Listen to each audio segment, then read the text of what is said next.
Okay, this is a quick video on SPACs, Special Purpose Acquisition Corporations. Of late, they've been very popular, a lot of big trades, big moves, and there's a reason for all that. But let's just talk about what they are first, and then we can talk about why they do what they do.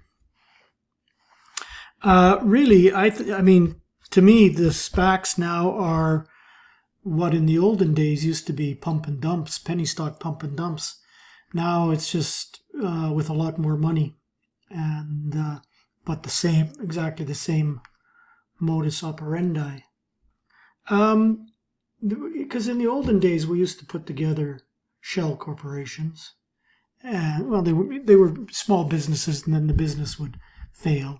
And so then we would look to go out and find a different acquisition, or we'd create a company, and then we would and it'd have a business, and then we would go out and change the direction of the company and find a new business for it. Well, this is exactly what SPACs are, except we were doing it at 25 cents a share and running them to $2, $5, and $10, rather than doing it at 10, and we'd raise $1 million or $2 million instead of raising $200 million. So but it's the same kind of thing. And I mean, that's what it looks like to me. So what a special acquisition corporation is, in effect, is what we used to call a blind pool. You do the initial offering at IPO at $10 a share. Now, all the insiders probably have much cheaper stock. The promoters, they have 25 cent stock, or maybe dollar stock, depending. Friends and family, $2, and then they do an IPO at 10, and they have to raise a minimum of $50 million. But generally, these guys and girls raise 200 million, between 100 and 200 million dollars. So what's important about that is that to do a blind pool, so this has no assets, has nothing except cash. And they have to use the cash in a certain period of time, otherwise they have to give the cash back. So basically, you put this together. So you have to have a very strong track record for somebody to give you $200 million or even $50 million without anything going on. There's no deal. It's nothing. It's just a shell company with cash. So I mean, mostly probably institutional investors, high net worth investors, that kind of thing would participate in these. Big institutions, hedge funds, mostly. And maybe the hedge funds put them together themselves. But to get this type of money, you have to have a very good track record. And that's why you get these pops. And that's why you get these huge moves. Because these are stock promoters, and they're very good at doing what they do. And when they go out and they find a deal, I mean, who knows how good the deal is? It doesn't matter. The point is that they run them up because they're thinly traded, it's tightly held. And when a deal is done, the stock that the new group gets, because they just sell them the company with the money in it, all their stock will be locked up, and the stock promoters, all their paper is free, and they run the stock up and they promote it, and away you go. Now, so what's happening now with these SPACs is that everybody's getting FOMO, and every time a new SPAC comes along, because they've been so wildly successful, now the retail market comes in even before any kind of deal is done, or in the announcement of even just some kind of minor deal. These things take a pop, and they, is it justifiable, the price that they go to? I don't know. I mean, one of them, I can't remember which one it was, just recently ran close to $100.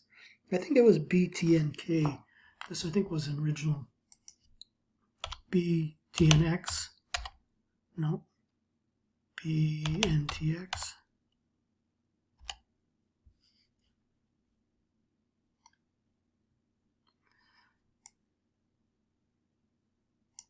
This might have been a new issue. I might be incorrect on that, but it's the same kind of thing.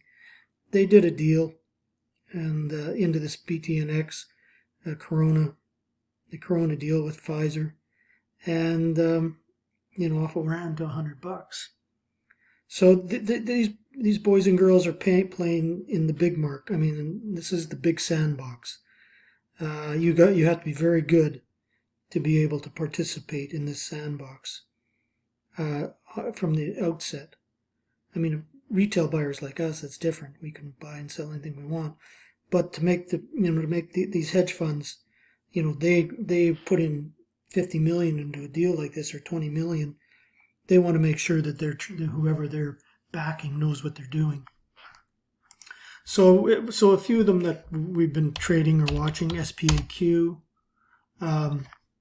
You can see here, here's the 10, comes on, just trades at $10 till they find a deal, pops to 22, 21 and a half, backs off, now consolidating in here.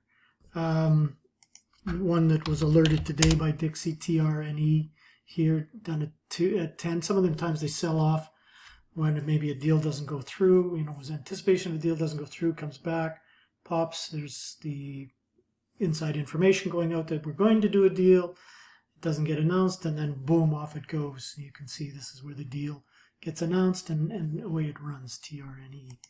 TRNE, let's see what else was, SPAC, FEAC. You can see here, these are all done at 10, and they all seem to be called in the industrial sector conglomerates. That's just the name they've given them. But you see, if they're trading in around 10 to start with, that's the, and this one must have just done a deal. LCI was one. Was it? No, it wasn't LCI. LCA. Yeah, LCA here. Here's the SPAC was done. Traded to 17. FVAC traded to 15. SHLL. Fortis Acquisitions traded to 54 from 10. I mean, you can see why these are so everybody's wanting to trade them now, because you get moves like this, and they're tightly held stocks. So Special Acquisition Corp raised a minimum of $50 million at $10 a share. It has no business, just going to acquire a business. They open it at 10, trade it, or it trades at 10, and then when they do a deal, it runs, and away it goes. Tightly held. Low float, most likely, until they do a deal. Then it changes the capitalization structure, and strong promoters. Anyways, there's you go. That's what SPACs are and why they work.